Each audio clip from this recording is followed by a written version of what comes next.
What's up, guys? I just kind of want to introduce this project that we're going to do throughout the next two chapters, through chapter 15 and 16. We're not going to do a test necessarily. Basically, you can probably just Google the answers, and what good is that going to do you? So I thought this would be a little more beneficial. Mr. Cranbeck and I kind of created this project. So we're gonna make what we call Civil War baseball cards. Civil War baseball cards. So back when I was a kid, baseball cards were a big thing. Kids traded them. Some were expensive. If you got really valuable ones that not a lot of people had, I'll show you some of the ones I have. Like here's like a baseball card, for example, like Cal Ripken Jr. It has an action shot of Cal Ripken, and then you can see on the back it kind of has like his bio. There, and then kind of his stats. Sometimes they do like season stats. Sometimes they do all career stats. Here's like Cal Ripken's baseball card. By the way, he played the most consecutive games of any baseball player of all time. So that's why that one's important. Like here's another one. If you're a big Husker fan, hold on. Sorry. Okay, Reed, thank you. There you are. All right. So if you're a big basketball fan or Husker basketball fan, this is Eric Bykowski. You can see on the back it has his season stats, kind of has his bio there, talks about his jump shot. Kind of cool, kind of get to know him a little bit. There's some others I'll just show you. Maybe you recognize some of these guys. Tom Glavine, again, a good example of kind of talks about some stats about Tom Glavine, has all his numbers, things like that. I'll show you one of my favorite ones. This guy played for the Chiefs. This was his rookie card. And so this is Derek Thomas. He actually died in a car wreck. So this one I thought would be super valuable. The weird thing is baseball cards people thought would be super valuable really aren't anymore. But back in the day, that's what we were sold on. But anyway, it kind of has his bio there. So he died in a car wreck, played for the Chiefs. He was a great rookie. So I kept that one. So I have actually tons of these all over the map. I have King Griffey Jr.'s. I have basketball cards. I have like Kobe, Shaquille O'Neal. I have football cards, baseball cards. But anyway, we're going to do the same type of deal. We're going to make that, but with Civil War figures. And so that's going to be our project through chapter 15 and chapter 16. So I'm going to go through the directions with you. Okay. All right. So I'm going to go through the instructions here with you. Here you can see at the top, I will post these instructions online too. And I actually have this resource slide. Actually, I put it with your template, so you can always access this. So I put YouTube videos on how to fix a mistake. They're all me going through and showing you how to do these things. So how to insert a picture, how to edit a text box, things like that. As you can see here, this is a good thing to refer to. So political leaders, I would go through these websites. So I linked in these websites that are good places to go. So here's an example. So a political leader, Abraham Lincoln. So I have in there, here's his baseball card. So this would be like the front. If we actually printed these off on cardstock, we would like maybe print both sides. You could print, this would be the front side, like the baseball card I showed you, and then this would be the stats and bio. And again, we're just talking about his, what he did during the Civil War. I don't, the importance of the Civil War. That's going to be a majority of this card. So in here, I have he's the President of the United States.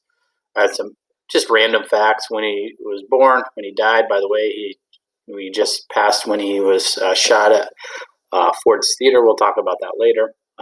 But so there's that. Here's military leaders. These are good websites for military leaders. So you can see here I put in a Confederate general in there. There you go. So you cannot copy this, but just to show you as an example. So pretty cool baseball cards here. We're also going to have, so we have political leaders, military leaders. We have women of the war. So women play a huge part in the war. So you can see here, here are some good websites that you can go look up women during that time. It could be a nurse, a surgeon, a volunteer, a female farmer. There's some women that even fought in the war themselves. They disguise themselves as men, which is pretty cool. So here I did one for you. Here's a baseball card. Again, do not copy. And then the last thing, so you're going to have 4 topics on each side. So you have military leader, you have political leader, you have women in the war, and then you're going to pick a Civil War battle site. One in the north and one in the south. Okay, so here are some good resources here that talk about where some battles were, what happened.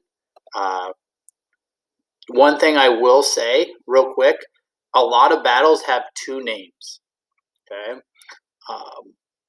I think in the north, the reason is because the north named battles and the south named them totally something different. So the north named them after the nearest resource, like river or body of water. So like the Battle of Bull Run, it was by the Bull Run River, okay, or creek or whatever. In the south, they named it after the nearest town, okay, and I think the town was named Manassas Junction. So that's why you'll see 2 names. So don't get confused. If you want to know more about it, you can click here and read through that. But here's an example. Okay, so the first Battle of Bull Run happened in Manassas, Virginia, and I kind of go through that. So you're going to have women of the war, you're going to have political leader, military leader, and then a battle. So you're going to do that for both sides. So you'll make 8 total baseball cards. We're going to work on this through chapter 15 through chapter 16. So I'm imagining I'm going to give you 3 or 4 months, or 3 or 4 weeks, excuse me, not months. 3 to 4 weeks to work on this. One of the weeks we won't have any other assignments. We'll just work on finishing this up. But instead of doing learning checks, I'm gonna give you time to do that. So when everything's due on Friday, then on the weekend, instead of doing a learning check, you can start working on this, so you can get ahead or whatnot. So again, the key too is to use this resource page if you have any questions. Again, use these. I put in these websites for you that can help you find information. But that's about it. And I'm just going to show you the template real quick.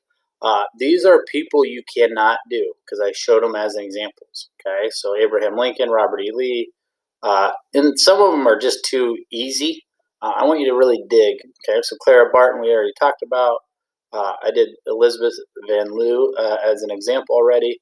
Gettysburg, First Battle, Bull Run. So those are ones I don't want you to do. Okay, anybody else you can do. All right, but again, I put this in your template as well. Here's the link to instructions. Here's YouTube videos on how to insert a picture, edit a text box, things like that. So all you're going to do is you're going to fill out this template. Okay, so you're going to insert a picture here. You're going to put in their first, last name. So here's your political leader for the North. You're going to find out when they were born, when they died, an interesting fact, what office they held during the war, and then this is where the bulk of your information is going to come from. I want 4 sentences there. So you got a political leader of the North. You have military leader of the North. You can see down here. You have, so you're going to put in their military rank instead of political office. You know why they're included in here, why you picked them. You have women of the war. Okay, so what role did they serve during the war? Maybe they're a nurse. Maybe they fought in the war. Even like we said, some women fought in the war. Okay, so interesting fact about them. You have, and then the battle field or the site of a battle. You know, whatever. So it's a Union victory. It happened in the North. So maybe I would put in here one that the Union won and put in there why it's important. So it doesn't necessarily, I guess, have to be in the North, but maybe it's one that the Union won. Okay, it ties to the Union somehow. Then you have all the same stuff for the South. You have political leader of the South. So I have CSA here, Confederate States of America. You have military leaders, you know, like Stonewall Jackson or anybody like that. You have women of the war from the South. And then you have another battlefield, a Confederate victory or a battle that happened in the South that can go here. So that's your template. This is what you're going to be working on. This is what you're going to turn it